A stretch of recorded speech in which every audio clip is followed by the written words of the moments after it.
지난 시간에 에덴의 성소적 특성에 대해서 이제 몇 가지 말씀을 드렸는데요. 이어서 계속 말씀을 드리겠습니다. 이제 에덴은 결국은 안식의 장소다. 거기까지 제가 여러분들에게 설명을 드렸고요.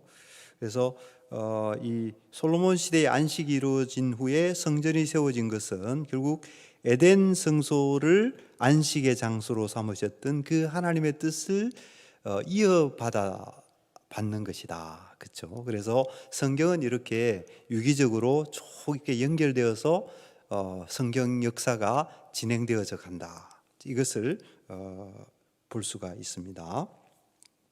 자, 인간 삶의 기본 구조라고 그랬는데 한 단계 더 나아가서요. 사실 안식과 성전이라고 하는 것은 사실은 이게 창조의 기본 구조다. 이렇게 말할 수가 있습니다. 이 강의 처음 시작할 때에 했던 얘기가 바로 이겁니다. 사실은. 그렇죠? 6일간의 창조와 7째 날의 안식으로 창조가 완성이 되지 않습니까? 그렇죠? 6일간의 창조와 7째 날의 안식으로 창조되어 있는데 사실은 이 신학이 발전해서 어디로 갑니까? 안식의 사람 솔로몬 시대 때 안식의 집이 지어진다. 그렇죠? 성전이 지어진다.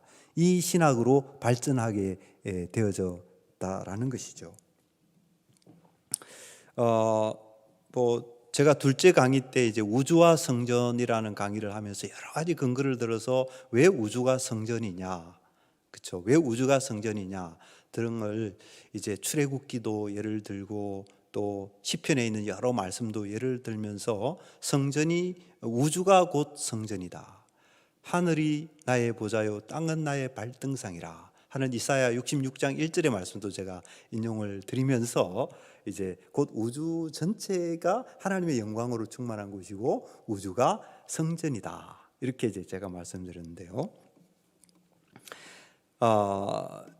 자, 이런 어떤 창조의 성소적 특성에 대해서 이제 성경이 분명히 말씀을 하고 있고 또 여기에 대해서 이제 구약의 여러 구약학자들도 같은 견해를 표시하고 있는데 제가 한 대표적인 두 사람만 여기에 언급을 했습니다.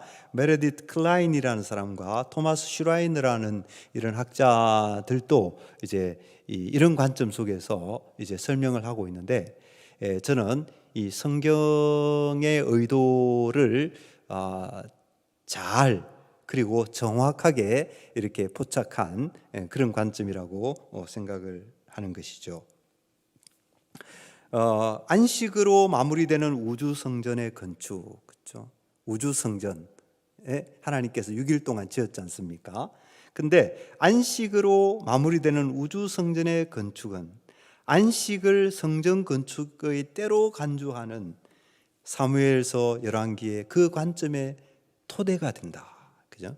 토대가 된다. 이 토대에서 발전되어 나온 것이 그런 신학이다. 그런 관점이다. 여러분들, 그렇게 제가 여러분들에게 사실은 강조해 드리고 싶은 거예요. 그렇죠? 그러면 이제 성전과 안식의 상관관계에 대해서 이제 조금 더 생각을 해볼 텐데요. 성전은 하나님의 왕적 통치를 상징적으로 나타내는 건물이다. 우리가 대개 하나님의 임재의 장소다. 여기까지는 이제 다 보편적으로 다 이제 공감하는 얘기고요. 하나님이 임재하시는 공간이다 하는데 하나님이 여러분들 왜 임재하실까요? 임재하시는 것은 하나님이 통치하시는 것입니다. 임재와 통치는 따로 분리되지 않는 것이죠. 그렇죠? 하나님은 자기 백성들 가운데 임재하시면서 하나님 뭐 하실까요? 선하신 목자가 되셔서 그들을 푸른 초장과 맑은 물가으로 인도하시는 것이죠. 그들을 눈동자와 같이 지키시는 것이고 졸지도 아니하시고 주무시도 아니하시고 그들을 보살피시는 그런 선하신 목자로서 그런 선하신 통치자로서 하나님이 그 백성들 가운데 임재하신다라고 하는 것을 상징화하는 건물이 뭐냐? 안식의 집인 성전이다라는 것이죠. 이걸 생각할 때 성전은 정말 얼마나 귀한 곳인지 모릅니다. 성전은 얼마나 귀한 것인지 몰라요. 이거를 알면은 정말 세상의 모든 것을 다 잃어버린다 하더라도 이 성전만은 놓치면 안 되는 거예요. 예.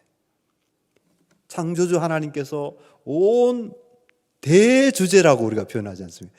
대주제이신 그분께서 임재하시면서 자기 백성을 거느리시고 자기 백성들을 목자같이, 양들을 인도하는 목자같이 이렇게, 또 그냥 인도가 아니고 영원한 생명을 주시는, 영원한 기쁨을 주시는, 영원한 안식을 주시는 그런 하나님의 왕적인 통치, 여러분들 생각만 해도 너무 좋죠. 너무 좋습니다. 생각만 해도 너무 기쁜 일이에요. 여러분들 시편에 나오는 수많은 찬양들이 있죠. 찬양들이 있죠. 왜 그런 찬양이 나왔을까요? 다 이런 신학적인 배경이 있는 것입니다. 여러분들, 다윗이 왜 그렇게 하나님을 기뻐했을까요? 여러분들 시편에 보면은 150편의 시가 있는데 그 중에 73편의 시가 다윗에게로 돌려집니다. 다윗이 왜 하나님을 그렇게 찬양했을까요? 바로 그 찬양의 그 근본 중심 속에는 이런 신앙이 있었던 거예요. 이런 신앙. 하나님의 통치가 가져오는 온 우주의 그런 어떤 축복된 상태, 이것을 다윗은 온몸으로 받아들일 수 있었기 때문에, 그것은 자기의 경험으로, 자기의 삶으로, 하나님과의 관계 속에서 그것을 다윗은 확신했기 때문에 다윗은 그러한 그런 신앙으로 하나님 앞에서 살아갔고 또 그런 어떤 고백들을 할 수가 있었던 것이죠. 그래서 성전은 하나님의 왕적인 통치를 상징적으로 나타내는 건물이다. 슬픈 세상을 살면서도 기쁜 거예요. 이 성전을 바라보면 현재 상황이 절망스럽고 좌절스럽고 아무 소망이 없어 보인다 할지라도 이 성전을 바라보면 다시 희망이 생기고 기쁨이 생기고 뭔가 이렇게 우리 삶의 의미가 새로워지는 거예요. 그렇죠? 이게 성전 신앙인 것입니다. 자, 성전에서 하나님이 통치하시는데 그 통치에 대해서 우리가 어떻게 다 한마디로 말하겠어요. 그죠? 이 온 우주를 지혜로 통치하신 그 하나님의 통치를 어떻게 우리가 몇 마디로 설명할 수 있을까요? 불가능하죠. 그죠? 불가능한데, 그러나 이제 시편을 통해서 제가 몇 가지를 한번 찾아봤습니다. 하나님의 통치하시면 어떻게 되는 것인지. 시편 35편에 보면은 의가 세워지고 불의가 수치를 당하는, 요즘은 오히려 의가 수치를 당하고 불의가 판을 치고 이런 이상한 그런 현상들이 많이 있지 않습니까? 그렇죠? 그러나 하나님이 통치하신다는 사실에는 변함이 없고, 그렇죠? 그것을 우리는 믿음으로 바라보는 것이죠. 바라보는 것이죠. 믿음은 바라는 것들의 실상이요 보지 못하는 것들의 증거라. 우리 눈에 나타나는 현상들이 이렇게 우리가 기대하는 바가 아니지만 믿음은 그것을 뛰어넘는 거죠. 그죠? 믿음은 그것을 뛰어넘어서 하나님이 통치하시는 그 세계를 바라보는 것입니다. 마치 현실인 것처럼, 마치 실제인 것처럼. 그런 능력이 어디에 있는 것이죠? 믿음이라고 하는 비밀 속에 있는 것이죠. 믿음을 갖지 않으면 안 되는 거죠. 그죠? 어쨌든 하나님의 통치가 있을 때 의가 세워지고 불의가 수치를 당하게 된다. 그리고 반역자들이 교만하지 못하게 된다. 혼돈의 세력이 제압을 당한다. 이 세상에 얼마나 혼돈의 세력들이 많아요. 우리의 건강을 해쳐서 우리 건강에 혼돈이 오게 되고, 우리 인간관계가 해쳐져서 인간관계에 혼돈이 오게 되고, 세상의 여러 질서들이 다 무너져 내려져서 세상의 질서에 혼돈이 오게 되고요. 그렇죠? 그런데 하나님이 통치하실 때에 나타나는 결과가 뭐냐? 혼돈의 세력이 제압된다 라는 것을 말하고 있는 거죠. 그러니까 성전이 그걸 상징화하고 있는 거예요. 이 타락한 세상이지만, 그러나 이 세상이 목적 없이 흘러가는 것이 아니라 이 세상을 그렇게 지으신 하나님의 뜻이 여전히 유지되고 있고 그것이 성취를 향하여서 가고 있다라고 한 하나의 일종의 담보물과 같은 거죠. 그죠? 담보물. 보증금과 같은 거예요. 보증금. 이 세상이 불안하고 문제가 많고 혼란이 많고 여러 가지 불의가 판을 치고 악이 득세하는 것처럼 보이지만 그러나 그것이 전부가 아니다. 하나님의 통치로 말미암아서 결국은 혼돈의 세력이 제압을 당하게 된다라고 하는 것을 확실하게 우리에게 보증해 주는 담보물과 같은 것이 성전이었다라는 것이에요. 성전이었다. 그래서 구약시대 사람들은 먼 땅에 잡혀가서도 성전을 바라보았던 것이죠. 그죠? 성전에 대한 것이 그들의 항상 신앙의 중심 속에 있었던 것입니다. 하나님이 통치하시면 죄가 통제되고요, 우주의 질서가 견고하게 유지되고 넘어지는 자가 세워지고 굴욕을 당하는 자가 일으킴 받으며 굶주린 자들이 양식을 얻게 되는 것입니다. 이 세상에 어떤 불의하고 사악하고 정욕적이고 이기적이고 그런 통치자들이 세상을 통치하게 되면 어떻게 됩니까? 넘어지는 자는 더 넘어지고 굴욕을 당하는 자는 더 씁쓸한 고통을 받게 되고 굶주린 자들은 더 굶게 되고 이 세상이 그렇게 되지 않습니까? 그렇죠? 하나님이 통치하시면 달라진다라는 거죠. 그리고 하나님이 통치하시면 시편 97편 1절에 보면 백성에게 위로와 기쁨과 즐거움을 가져오게 된다. 그리고 끝으로 하나님을 찬송하며 송축하게 된다. 뭐 이런 것들을 이제 이렇게 정리를 해볼 수가 있어요. 결국은 하나님이 통치하게 되면 어떻게 된다는 것이죠? 안식이 이루어지게 된다. 안식을 가져오는 하나님의 통치다. 그걸 나타내는 건물이 성전이다. 그것이 이제 6일간의 창조와 7째 안식으로 이렇게 세상을 완성하신 그 하나님의 뜻 속에 그런 것이 이미 그 속에 담겨져 있다라는 거죠. 그래서 사실은 이 태초 속에 종말이 담겨 있는 것입니다. 그죠? 태초 속에 이 세상이 어디로 흘러갈 것인가라는 그 좌표가 그게 벌써 이렇게 설정되어 있는 거예요. 그래서 그 좌표에 따라서 지금 어떻게 됩니까? 가나안 땅이 오게 되는 거고요, 다윗 솔로몬 시대가 오게 되는 것이고 예수 그리스도께서 도래하게 되는 것이고 장차 종말이 도래하게 되게 되는 거예요. 그랬을 때 이 안식을 가져오는 하나님의 통치가 온전히 실현되는 그날이 오게 되겠죠. 그죠? 그래서 성전은 안식을 가져오는 안식의 집이다. 제가 계속 반복되는 말입니다만은 여기서 이제 그런 안식을 가져오는 하나님의 통치가 그럼 어떤 방식으로 이루어지느냐라고 했을 때요, 우선 이 법궤를 생각해 보아야 됩니다. 법궤는 성전의 지성소에 이제 놓여 있는 그런 물건인 것 여러분들이 잘 아시죠, 그렇죠? 제가 여러 차례 이제 설명을 이미 드렸습니다만은 하나님의 통치를 상징하는 거룩한 물건이다 하는 것입니다. 그래서 하나님 이 법궤 위에 이제 속죄소가 있고 속죄소 위에 두 그룹 천사가 있다 그랬죠, 그죠? 그리고 그 두 그룹 천사 사이에 하나님이 좌정하는 것으로 그렇게 묘사가 되고 있고 그곳에서 하나님이 모세에게 말씀하시는 것으로 설명이 되어 있어요. 그러니까 백성에게 내릴 명령을 모세에게 이렇게 전달하는 것이죠. 그것은 꼭 왕이 신하에게 명령을 내리는 그런 모습을 우리에게 그대로 연상케 합니다. 그런데 우리가 주목해야 될 것은 이렇게 하나님의 통치를 상징하는 물건이 이제 법궤인데 그 법궤 안에 뭐가 들어 있는가 하면요, 법궤 안에 뭐가 들어 있는가 하면 십계명을 기록한 돌판이 들어 있었다. 이게 굉장히 중요한 의미를 갖는다라는 것이죠. 십계명을 기록한 돌판.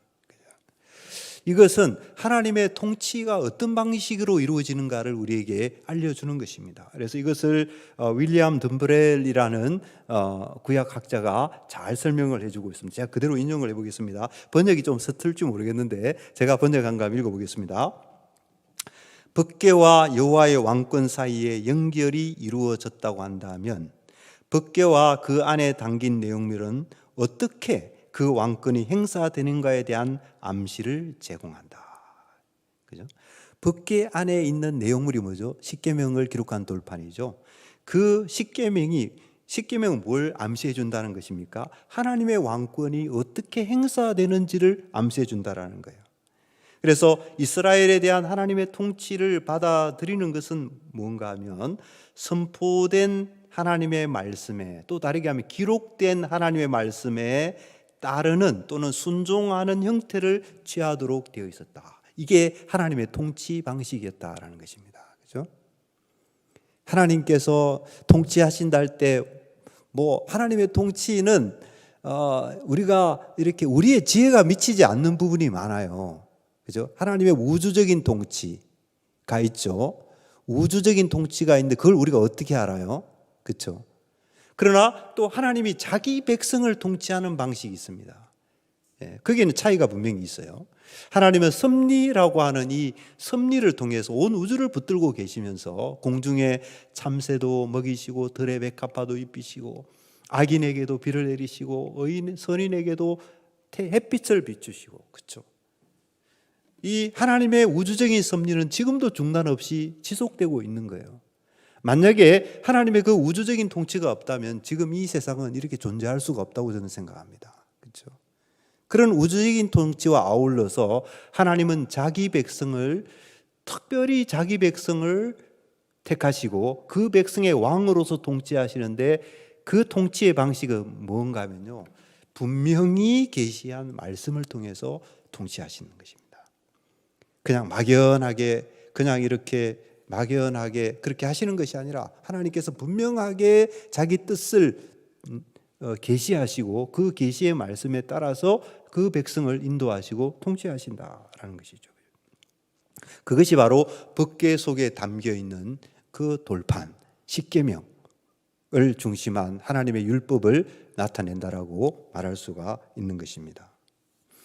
그래서 여러분들 이런 사실을 볼 때에 여러분들 열왕기에 가면은 성전 건축 이야기가 나오잖아요. 그렇죠? 열왕기상 6장, 7장, 8장, 9장에 가면은 성전 건축 이야기가 나오는데요. 신기한 것은 성전 건축 이야기하는 중간중간에 계속해서 율법에 대한 강조가 나와요. 율법에 대한 강조가 나옵니다. 여러분들 혹시 이상하게 생각하신 적 없나요? 왜 성전 건축하는 이야기만 하면 되지? 그래서 어떻게 건물을 짓고 어떤 시설물들을 만들고 그 이야기만 하면 끝나잖아요. 근데 그렇지 않습니다. 거기 읽어보면 중간에 중요한 부분마다 율법에 대한 강조가 나와요. 열왕기상 6장 12절에 내가 이제 이 전을 건축하니 내가 만일 내 법도를 따르며 내 율례를 행하며 나의 모든 계명을 지켜 그대로 행하며, 전을 건축하는 것과 율례와 계명이 같이 가고 있는 것입니다. 왜 그럴까요?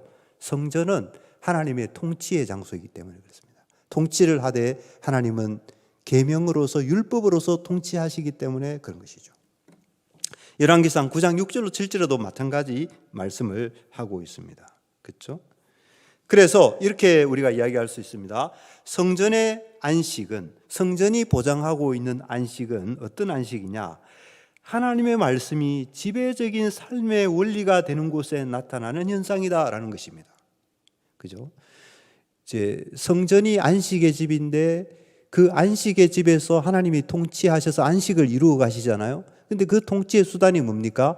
하나님의 말씀이었다라는 것입니다. 율법이었다라는 거예요. 율법. 그렇죠? 그래서 안식은 이 율법과 동떨어져 있지 않은 것입니다. 안식은 하나님의 통치와 관련 없는 안식이 아니에요. 하나님의 통치를 거부해버리면 어떻게 됩니까? 사사시대가 되어버립니다. 하나님의 통치를 거부해버리면 사람이 저마다 각기 속인에 오른 대로 하나님 율법은 필요 없어, 이렇게 되는 거죠. 그죠? 그렇게 되니까 사사시대의 그 혼란상이 펼쳐지게 되는 것입니다. 그러나 하나님께서 계명으로서 통치하실 때 비로소 어떤 일이 일어나는가요?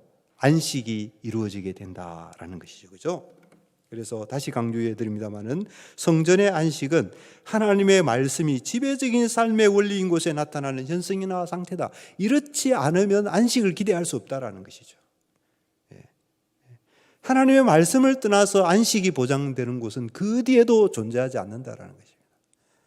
하나님이 선하신 하나님이고 복되신 하나님이고 우리에게 너무나도 안식을 주시길 원하시지만, 창조의 목적이 그것이지만, 그러나 하나님의 말씀을 떠나서 안식이 있는 곳은 존재하지 않는다. 존재하지 않는다. 이 세상 사람들, 그런 사람들 되게 많아요. 안식이 워낙 좋은 거니까. 그렇죠? 안식이 워낙 좋은 거니까 그걸 얻으려고 하는데 다 어떤 방식으로 얻으려고 합니까? 자기 정욕대로, 자기 좋을 대로, 자기 마음대로 그것을 얻으려고 하죠. 그러니까 안식이 절대로 이루어지지 않는 것입니다. 길이 아는 곳을 가려고 하는 거예요. 없는 길을 가려고 하는 것입니다. 하나님의 말씀이 아닌 곳에서 안식을 찾는 것은 마치 없는 길을 가려고 하는 것과 마찬가지다라는 거예요. 성경은 그것을 분명히 가르쳐주고 있습니다. 안식은 어디에서 이루어지느냐? 하나님의 말씀이 지배하는 곳에서 안식이, 하나님의 통치가 있는 곳에서 안식이 있는 것이다. 그래서 우리에게 왜 안식이 없는가, 여러분들 고민을 많이 하죠. 그죠? 그것은 단순한 문제는 아닌데요, 사실은요. 이 예수님의 재림을 앞두고 살아가는 우리의 삶에 있어서 모든 삶의 문제라고 하는 것이 이렇게 단순하지는 않지만요. 그러나 생각해 볼 점이 있습니다. 우리에게 왜 이렇게 안식이 없고 평안이 없고 왜 이렇게 문제가 많은가? 거기에 대해서 어느 정도 답을 드릴 수 있다고 한다면요, 우리가 너무 하나님의 말씀에서 멀리 떨어져 있지 않는가? 하나님의 말씀에서 너무 멀리 떨어져 있지 않는가? 그렇기 때문에 우리에게 안식이 깨어지고 안식이 저 멀리 있는 어떤 유토피아와 같이 그렇게 느껴지기 쉽다라는 것이죠. 솔로몬이 그 예를 잘 보여줍니다. 솔로몬 통치 초기에는 하나님 말씀이 잘 순종했죠. 그런데 그때가 바로 안식의 때였어요. 역사상 가장 번영하던 때, 그죠? 사람들이 각기 자기 포도나무 아래에서 만족스럽게 행복을 누리면서 아무도 억울한 일을 당하지 않고, 그런 시대가 솔로몬 통치 초기였거든요. 근데 통치 후기는 불순종으로 특징 지어지는 시대죠. 하나님의 말씀을 그냥 하나님의 면전에서 반역해버리는 그 시대가 솔로몬의 통치 후기 시대인데요. 그때는 그야말로 혼란으로 특징 지어지는 그런 때입니다. 이게 우리가 역사적으로 예시해 주는 거예요. 안식이 어디에 있느냐, 그죠? 솔로몬이 여러분들 안식의 사람이라 그랬잖아요. 안식의 사람. 어떻게 하면 안식을 얻는가를 대표적으로 보여주는 거예요. 하나님의 말씀을 떠나서는 안식이 없다라는 것을 역사의 산 교훈으로 우리에게 기록되고 있는 거예요. 기록되고 있는 거예요. 이스라엘의 왕들도 다 마찬가지죠. 그죠? 왕들의 역사에서도. 근데 이런 것을 보면은 계속 비극이 반복된다라는 인상을 받게 됩니다. 결국은 에덴 성소에서 일어났던 비극이죠. 에덴 성소에서 아담이 하나님의 말씀에 순종했으면 어떻게 했을까요? 그 안식의 장소에서 아담과 하와는 하나님이 주시는 더 큰 복을 누렸지 않겠습니까? 가나안 땅에서도 마찬가지죠. 가나안 땅에서 이스라엘 백성들이 그 시내산에서 받은 하나님의 계명들이 있지 않습니까? 그것을 잘 붙들고 살았다고 한다면 그 가나안 땅이 어땠을까요? 복된 땅이 됐겠죠. 영광스러운 땅이 됐겠죠. 그죠? 그런데 결국은 불행으로 끝나고 마는, 에덴의 비극이 가나안의 비극으로 끝나고 마는 그런 모습을 우리가 성경에서 읽게 되는 것이죠. 그래서 여기서 우리가 다시금 이제 받게 되는 역사적인 산 교훈은 뭐냐면, 성전이 표상하는 안식은 하나님의 말씀에 대한 순종이 없으면 결코 보장되지도 않고 향유될 수 없는 것이다. 이걸 우리에게 가르쳐주고 있고, 그래서 이것이 바로 우리를 심각한 고민 앞에 서게 만드는 것입니다. 우리는 안식을 얻기를 원하는데 그냥 되는 것이 아니다. 하나님의 말씀에 대한 순종 없이는 아니 된다. 여러분들, 이것이 우리에게 너무나도 심각한 질문을 불러일으키는 거예요. 왜냐하면 우리가 하나님의 말씀을 그토록 좋아하고 하나님의 통치를 그토록 사모하지만 우리의 모습을 돌아보면 저절로 하나님의 통치를 거부하고 저절로 하나님의 말씀을 따르기보다 내 생각을 따르는 이런 어떤 우리의 타고난 그런 본성을 부인할 수가 없잖아요. 그래서 내가 교육받은 것도 아니고, 그래서 내가 어떤 선택을 한 것도 아니고, 내 보성 속에 심겨져 있는 문제다라는 것이죠. 구약 역사를 보면은 그것을 재차 확인하게 되는 것입니다. 우리가 지금까지 살아오면서도 계속 확인하는 것이 그것이 아닙니까? 하나님의 통치가 너무나도 귀하고 하나님의 말씀이 정말 꿀송이보다 더 달다 이렇게 고백을 하는 우리들이지만, 그러나 실제 삶을 우리가 돌아보게 되면 우리가 얼마나 하나님의 말씀을 순종하면서 살아가고 있는가. 늘 좌절하고 늘 실패하고 늘 고통을 맛보고, 오늘 저녁에 잠자리에 들면서 기도하면서 우리는 가장 첫 번째 나오는 목소리가 뭡니까? 주님 죄송합니다. 오늘 또 주의 말씀대로 사는데 많은 부분에 미흡했습니다. 이 고백을 우리는 날마다 하고 있거든요. 그래서 이 성전이 표상하는 안식은 하나님의 계명과 같이 가는 것인데, 그것이야말로 우리에게 심각한 고민거리로 다가오게 된다라는 것이죠. 어떻게 해야 되는가? 어떻게 해야 되는가? 구약 성경을 보면요, 소망과 기대가 거기에 어우러져서 나타나고 있는 것을 보게 됩니다. 참 어떻게 보면은 모순스러운 것 같기도 한데요, 그러나 분명히 이 소망과 기대가 그 속에 들어있는 것을 보게 됩니다.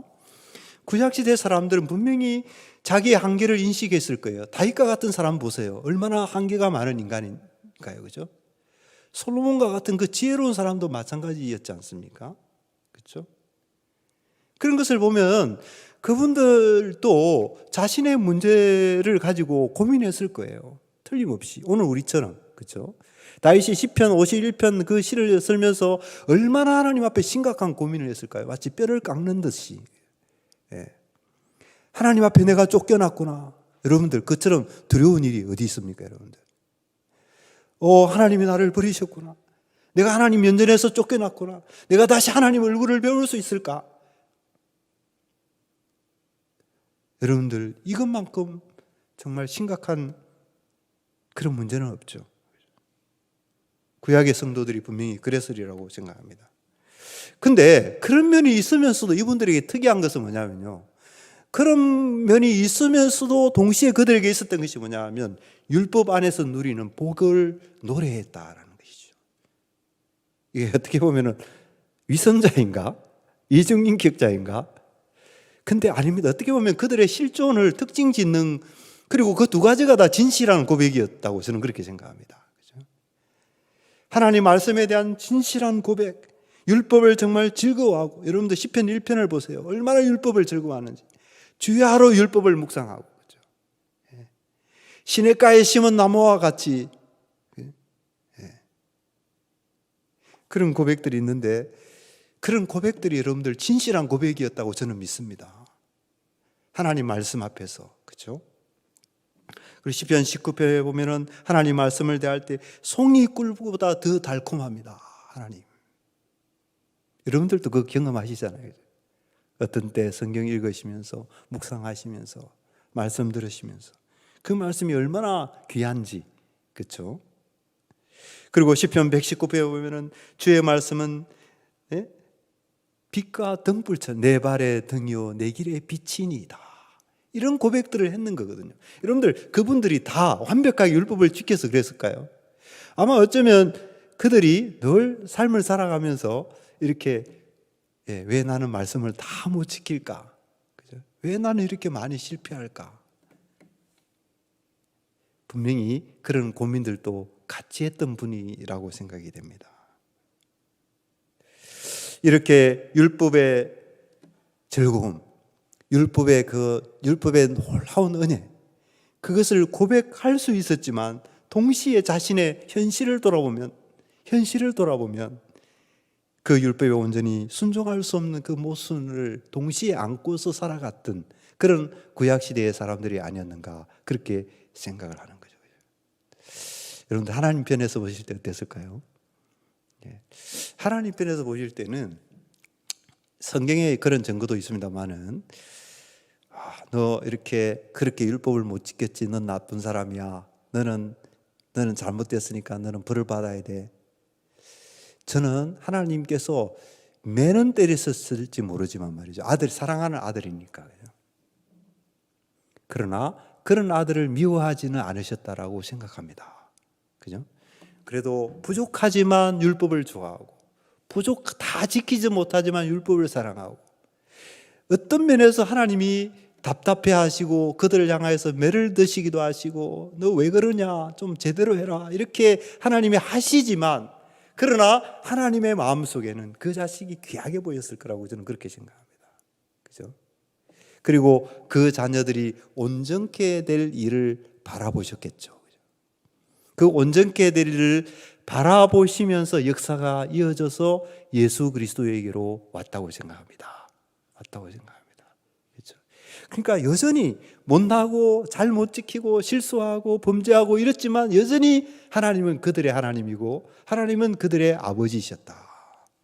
이 점을 우리가 또 놓쳐서는 안 되는 것이죠. 그렇죠? 안 되는 것입니다.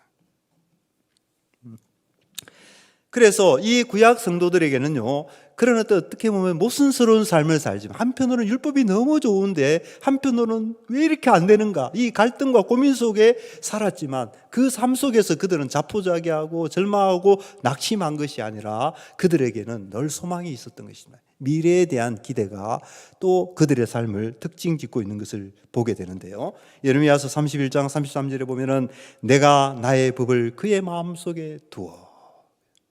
그러니까 구약 시대의 그 갈등을 해소해 줄 어떤 일들을 구약 시대 성도들은 내다보고 있고 기대하고 있다라는 것을 알 수가 있어요. 그냥 돌판에 기록된 율법 정도가 아니라 우리의 마음판에 기록된 율법이 있게 될 그 시대를 내다보았다라는 것이죠. 에스겔서 36장 27절에 보면 또 내 신을 너희 속에 두어 너희로 내 율례를 행하게 하리니 너희가 내 규례를 지켜 행할지니라.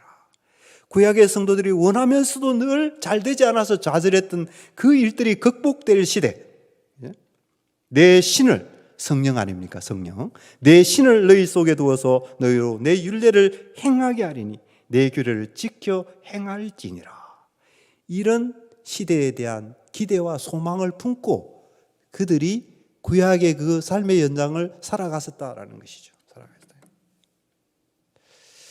저는 이 기대가 예수 그리스도 안에서 성취됐고 나중에 종말에 가서 완전히 성취될 것입니다. 그죠? 어느 정도 우리는 이들의 고민을 같이 공유하는 거죠. 그죠? 물론 다른 차원에서 고민한다고 볼 수 있습니다. 왜냐하면 우리는 예수 그리스도 안에 있는 백성들이기 때문에, 예수 그리스도께서 어떤 의미를 갖는가를 우리는 충분히 이해하고 있기 때문에 우리가 비슷한 고민을 한다 할지라도 그 고민의 어떤 의미는 좀 다르다라고 봐요. 그죠? 그러나 어떤 면에서는 이 구약 성도들이 가졌던 그 고민을 오늘 우리도 그대로 이어가는 면이 있습니다. 하나님 말씀이 너무 좋은데 그러나 온전히 순종하지 못하는 그 모순 속에 살고 있는 것이죠.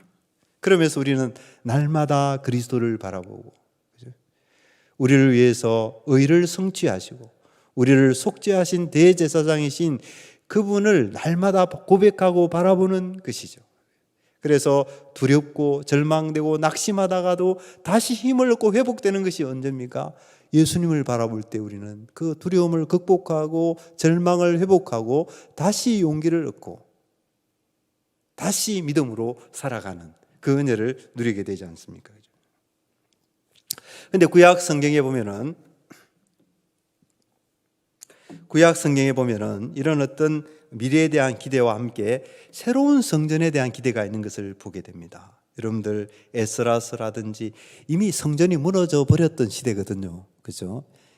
성전이 재구시를 못하니까 성전이 무너지잖아요. 그죠? 건물 자체가 중요한 게 아니거든요. 그 건물이 의미하는 바의 그 목적에 부합되어야지 이제 의미가 있는 것인데 나중에 그렇지 못하니까 결국은 뭡니까? 하나님께서 건물을 무너뜨려 버리신 거죠. 여러분들 뭐 아시리아 군대가, 바벨론 군대가 힘이 세서 그랬을까요? 아닙니다. 하나님이 그렇게 하신 거예요. 성전이 성전으로서의 의미를 상실하자 그렇게 하신 것이죠. 근데 그 이후에 에스라서나 학개서나 보면은 새로운 성전에 대한 기대가 늘 같이 갔습니다. 그래서 성전이 지어질 때 보면요, 이스라엘 백성들이 과거 솔로몬 성전을 기억하던 사람들이 막 울고 노래하고 찬송하고 그런 모습들이 기록되고 있어요. 이 성전 신앙, 이 성전 신앙이 이스라엘 백성들 속에 늘 살아 숨쉬고 있었고, 제가 여러분들에게 한 가지 이제 아주 중요한 말씀이라고 생각되는데요. 여러분들, 구약 성경이 어떤 책으로 끝납니까? 여러분들, 구약 성경이 말라기로 끝나나요? 그렇죠? 근데 여러분들, 원래 히브리어 성경은요, 구약 성경이 뭘로 끝나는가 하면 역대기로 끝납니다. 역대기. 구약 히브리어 성경은 성경 배열 자체가 그렇게 있습니다. 역대기가 제일 마지막인데요. 역대하 36장 23절이 구약 성경을 가장 마지막 구절이에요. 그리고 나서 신약 성경 마태복음 1장 1절로 넘어오게 됩니다. 근데 여러분들, 이 구약 성경을 마지막 닫는 이 구절 속에 뭐가 기록되어 있는지 아십니까? 거기에 그때 당시에 온 세상의 최고의 통치자인 고레스 왕이 성전 재건 명령을 내리는 말로 끝나고 있습니다. 여러분들, 저는 그걸 보고 충격을 많이 받았어요. 그죠? 예.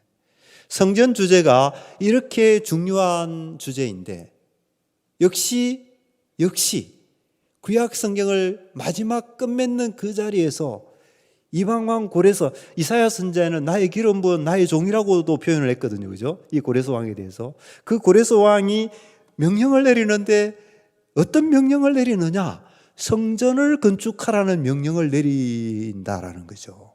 그죠? 그것으로 구약이 끝나고 이제 신약으로 넘어오게 된다라는 것이죠. 에스겔서 40장 48절에 이제 성전에 대한 묘사도 많이 나타나고 있는데, 그레고리 빌과 같은 사람, 이것은 나중에 종말에 나타나게 될 새 예루살렘을 가리키는 것이다, 그렇게 설명을 하기도 하죠. 그래서 이제 구약 전체를 보면 이와 같이 새로운 성전에 대한 기대가 구약 전체 속에 면면이 흐르고 있고, 특히 구약을 종결짓는 그 마지막 구절이 성전 건축에 대한 이야기로서 끝을 맺고 있다라는 점. 여러분들, 창조 우주가 성전이라는 그 관점에서 이제 성경을 읽어 나갈 때 그 의미는 우리에게 더 크게 다가올 줄로 믿습니다. 더 크게 다가올 줄로 믿어요. 그리고 그와 동시에 구약 성경을 읽어가다 보면은 성전에 대한 새로운 이해가 점점 나타나게 되는데요. 에스겔서 11장 16절에 보면, 그런즉 너는 말하기를 주 여호와의 말씀에 내가 비록 그들을 멀리 이방인 가운데로 쫓고 열방에 흩었으나 그들이 이런 열방에 내가 잠깐 그들에게 성소가 되리라. 이제 건물 개념이 점점 사라져 가는다는 느낌도 들게 됩니다. 하나님 자신이 성전이 된다, 이렇게 말하고 있지 않습니까? 원래는 우주 전체가 성전이었는데, 우주 전체가 하나님이 임재하시는 장소였잖아요. 그죠? 에덴 동산 전체가 성전이었죠. 그런데 타락해서 이 세상이 부정해지고 거룩한 그런 특성을 다 잃어버렸기 때문에 하나님께서 이제 특별한 한 장소를 구별하여서 이제 그렇게 했다고 말씀드렸지 않습니까? 그렇게 해서 성전과 성소 이런 것들이 생기게 됐는데, 이제 구약 역사가 흘러오면서 이와 같이 성전이 이제 물질 성전에서 하나님 자신이 성전이다라는 개념으로 그런 새로운 개념이 등장하고 있는 것을 보게 되는 것입니다. 이것이 사실은 요한계시록까지도 그대로 연결되는 것이죠. 요한계시록에 새 하늘과 새 땅을 보니까 그 안에 성전이 없더라. 하나님이 성전이더라. 하나님의 보좌가 새 예루살렘 성전 한가운데, 새 예루살렘 그 도시 한가운데 있더라. 그렇죠? 그런 표현이 나타나지 않습니까? 그것은 새 예루살렘 전체가 성전이다, 그런 의미가 되는 것이죠. 그렇죠? 그런 개념으로 흘러가는 것이 이제 에스겔서 11장 16절에서 구체적으로 표현되고 있다, 저는 그렇게 생각을 합니다. 그래서 이 예언이 이제 결국은 성취가 돼서 새로운 성전이 도래하게 되는데요. 이제 마태복음 1장 23절, 여러분들 너무 잘 아시죠? 여기 성전 언어가 나타나죠. 임마누엘 개념, 하나님이 우리와 함께 계시다, 다 성전이 표상하고 있는 그런 개념이죠. 예수님이 오신 것입니다. 예수님, 그죠? 예수님이 새로운 성전으로 이제 등장을 하신 것이죠. 요한복음 1장 14절에 보면, 말씀이 육신이 되어 우리 가운데 거하심에 우리가 그 영광을 보니 아버지의 독생자의 영광이 은혜와 진리가 충만하더라. 여기에 우리 가운데 거하심에, 이것도 성전 언어입니다. 헬라어로 여기 보면은 이제 스케노라는 단어가 사용되어 있는데요.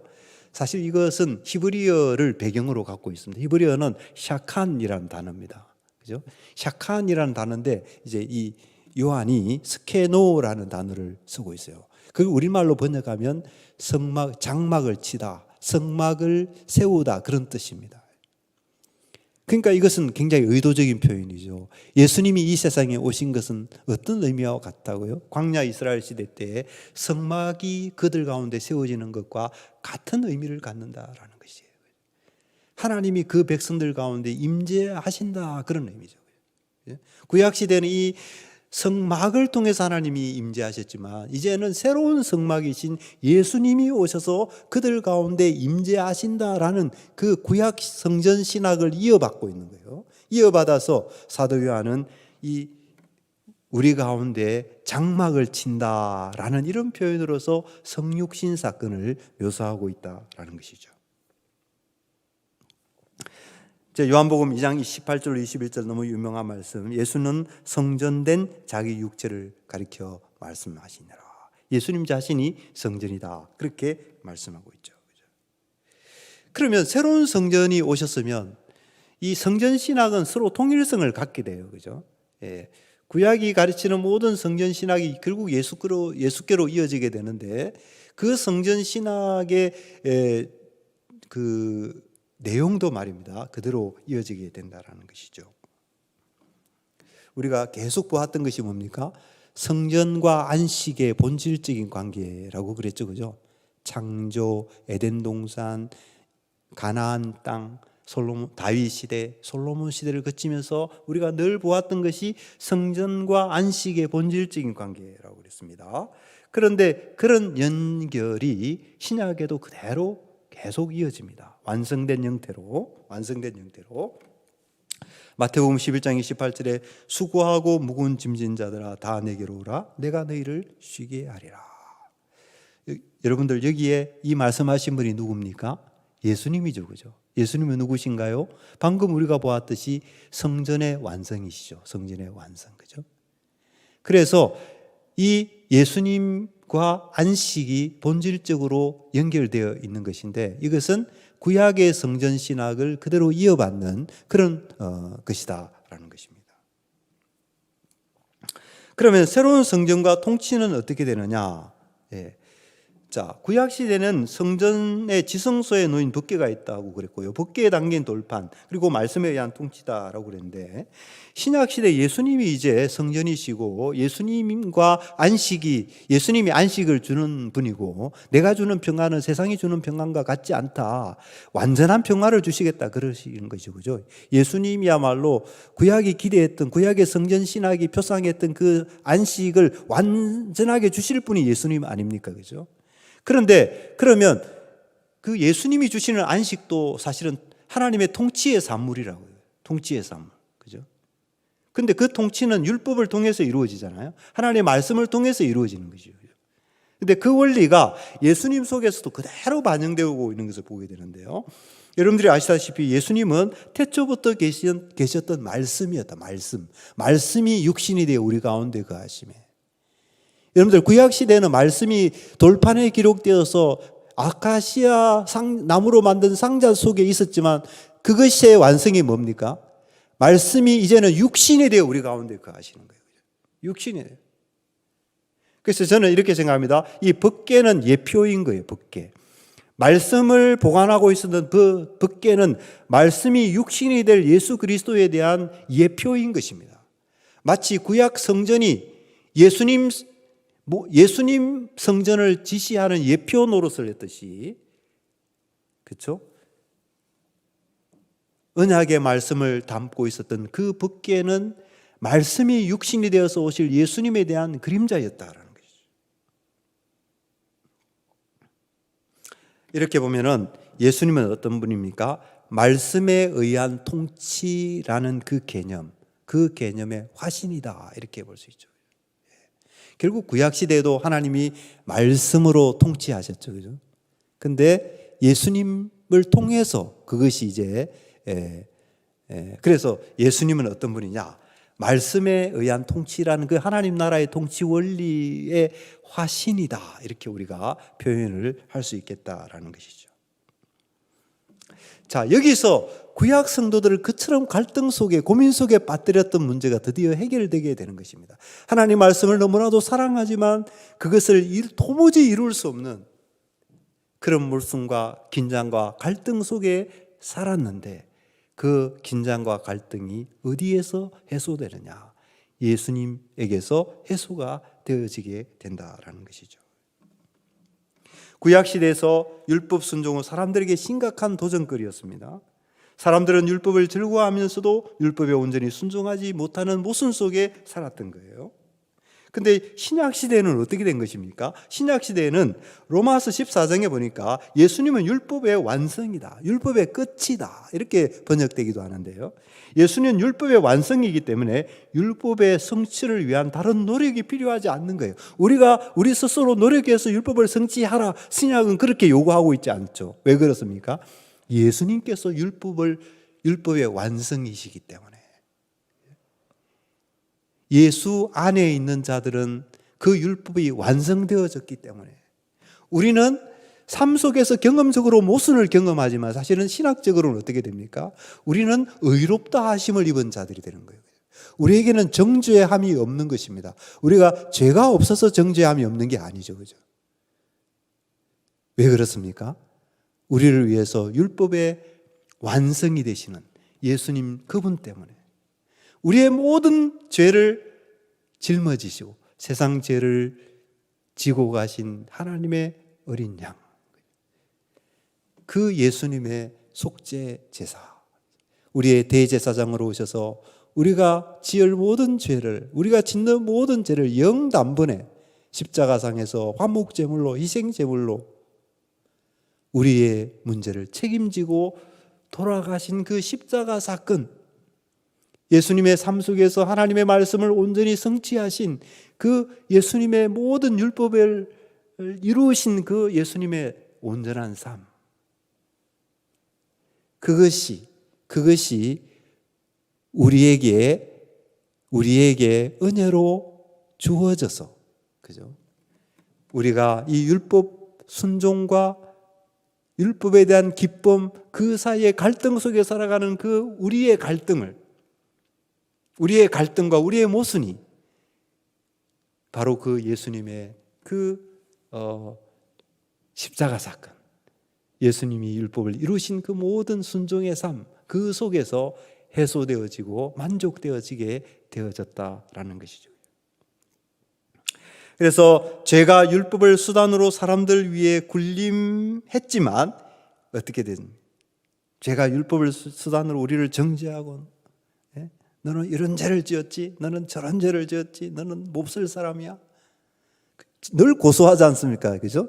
죄라는 것이 율법을 수단으로 그렇게 하는 거죠. 그렇지만 예수는 십자가에서 그 죄를 멸하셨다라는 것이죠. 그게 로마서 8장 3절의 말씀이고, 또 고린도후서 5장 21절의 말씀에 따르면 예수님은 또한 죄인을 위하여 대신하여 죄가 되셨다. 죄인의 죄 문제를 해결하시기 위해서 예수님 스스로가 죄가 되셨고, 그로 인해서 죄인이 어떻게 됐냐? 하나님의 의가 되었다. 다 예수님 안에서 일어난 복이죠. 그죠? 복이죠. 그 복음에 대해서는 여러분들이 너무 잘 아시기 때문에 그 복음에 대해서는 더 이상 이렇게 간략하게만 말씀을 드리도록 하겠습니다. 그래서 이렇게 말씀할 수 있습니다. 실현된 성전의 이상이라, 이렇게 말씀하고 있죠. 예수 안에서 실현된 하나님의 통치, 그죠? 예수님 안에서 실현된 하나님의 통치죠.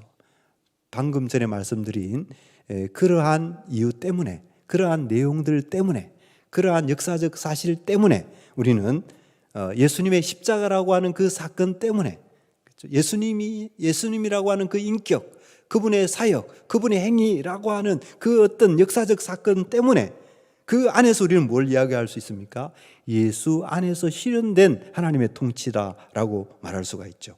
그래서 마가복음 1장 15절에 때가 찼고 하나님의 나라가 가까웠다. 하나님의 나라가 임했다라는 거죠. 하나님의 나라가 임했다. 예수님 안에서 임했다라는 것입니다.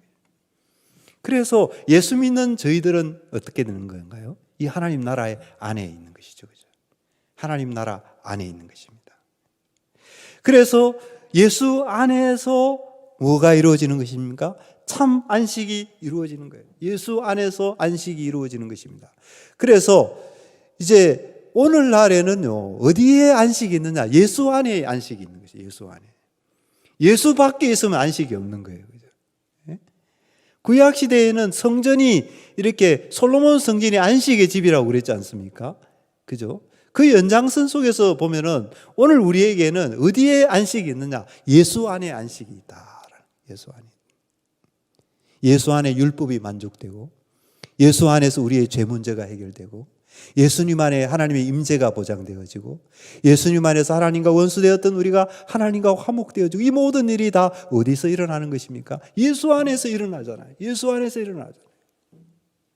그러니까 어떻게 되는 것입니까? 안식은 예수 안에 있는 거예요. 예수 안에 있는 거예요. 예수 없으면 안식도 없는 것입니다, 여러분들.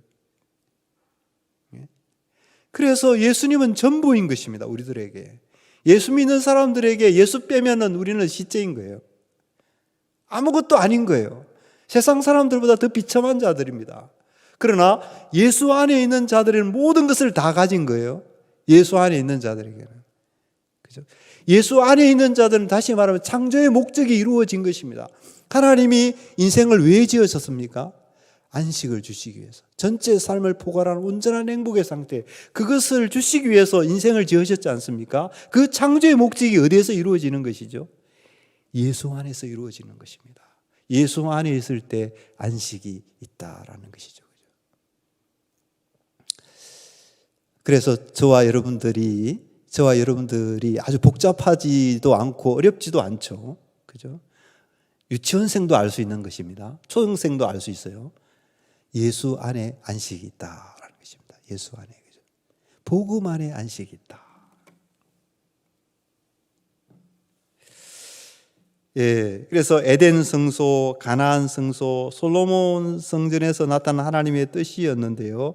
이 뜻, 이 창조의 목적, 이것은 새 성전이신 예수 안에서 이루어지게 됐다. 그렇게 정리를 할 수가 있고요. 이 안식의 절정, 우리는 이제 이 땅을 살아가면서 부분적으로 예수 안에서 그 안식을 맛보고 있습니다. 죄 문제를 해결함을 받았다라는 그 기쁨을 우리는 누리고 있죠.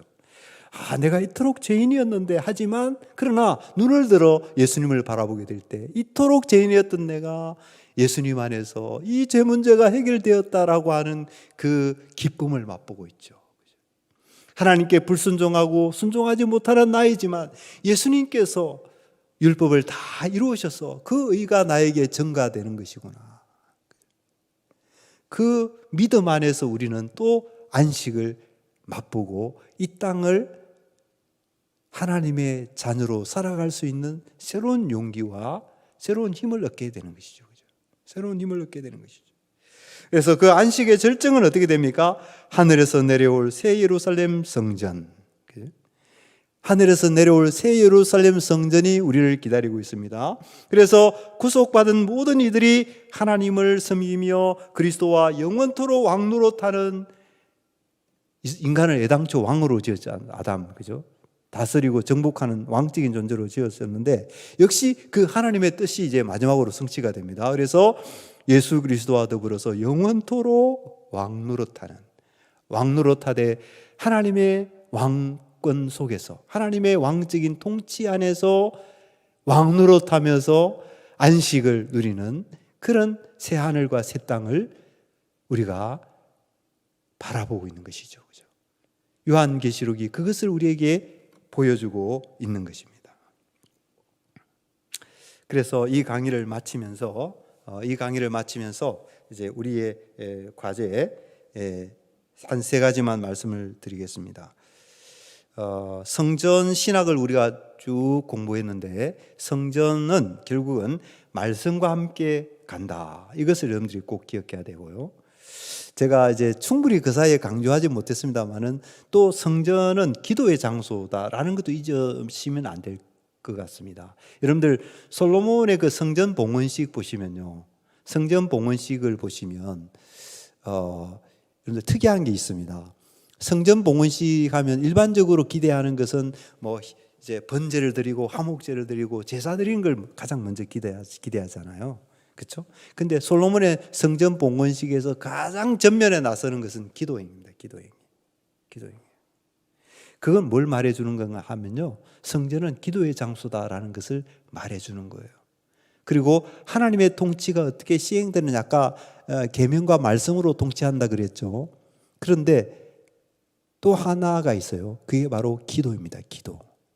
기도가 하나님의 통치의 수단 중에 하나인 것입니다. 그렇죠? 그래서 하나님의 백성들이 어떻게 하나님의 통치를 받습니까? 라고 물을 때 우리는 이렇게 대답하는 거죠. 하나님의 말씀을 우리가 붙들고 그 말씀을 가지고 하나님 앞에 나가서 엎드려서 기도할 때 그것이 뭡니까? 하나님의 통치를 받는 방식이 된다라는 거예요. 통치 방식이죠. 하나님은 그런 식으로 자기 백성을 통치하는 거예요. 여러분들 이 강의를 들으시는 분들 하나님 통치 다 받으시는 분들이죠. 그죠? 하나님의 통치는 절대로 막연하지 않습니다. 매우 구체적입니다. 하나님의 말씀과 기도라고 하는 그 두 통치 방식을 통해서 하나님은 지금도 통치하시는 것이죠. 그리고 마지막으로 기억하실 것은 이 성전은 하나님의 영광으로 충만한 곳이다. 그죠? 안식이 있는 곳인가 동시에 영광이 충만한 곳이다.